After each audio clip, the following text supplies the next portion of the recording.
Hey guys, Professor Bill, Comic Book University, and Teen Titans issue number 15. This is Super Sons of Tomorrow, issue number 3 of 5. Superman number 38 is going to be the penultimate issue, and then we're going to jump over to Super Sons itself for the final issue.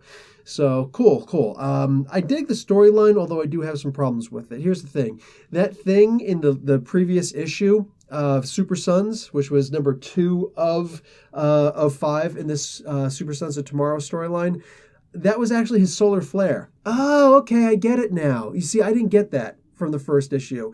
They didn't really explain it. And I guess I could have figured out if I would have spent more time, like, trying to, but I just, literally, the comic was just so, like, it was a dozer. I believe I've even mentioned, I fell asleep while reading the comic book. That's never a good sign. I don't care how tired you are. You fall asleep reading a comic book, it says a lot about the comic. And a lot of people have commented on the exact same thing, that it was kind of a snooze fest, you know? That being the case, this one explained a lot more. Superboy released a solar flare.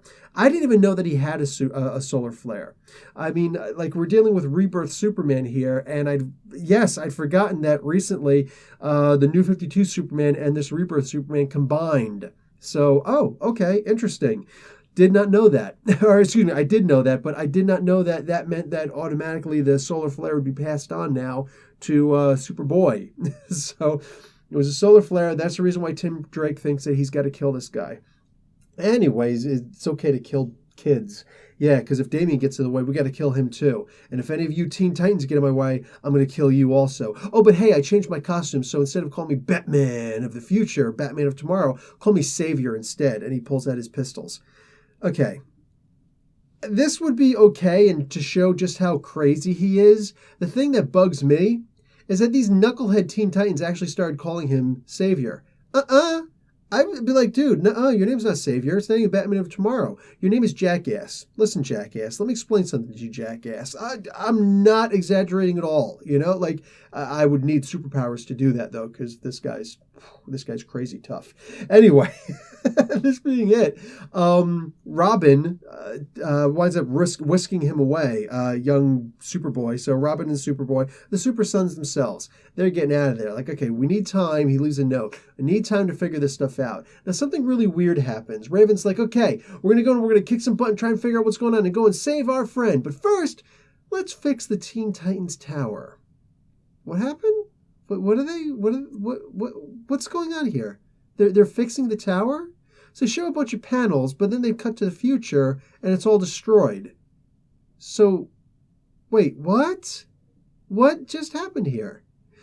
I don't get it. I really don't get what's going on. Like, Garth is the only one that's got anything intelligent to say in this. Literally, the only one.